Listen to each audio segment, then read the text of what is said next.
I mean, it's great to hear that your mom's doing a lot better, and you used her as your kind of motivational tool, and I love that. And I love how beautifully you've talked in other interviews about your mom, etc. But a lot of us think of survival as we're out there, plane crashes in the Andes, like you were talking about. Hmm. That something bad happens, but we could have another pandemic where there's limited food.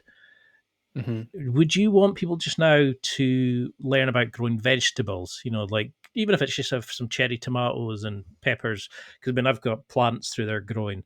I started doing jujitsu because I realized that nobody's coming to save you. Sometimes if we're all trying to steal food from each other, or Hmm. I've started going cycling because you realize you might have to go a long distance.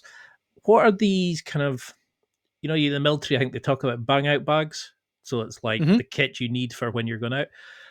We used to have pandemic boxes during, well, the pandemic, obviously, where my parents had dry foods that they could rotate around and stuff like that. Would you build like a first aid one? Would you build food to prep for it now? Are preppers doing it the right way, or are they going a bit OTT in your opinion?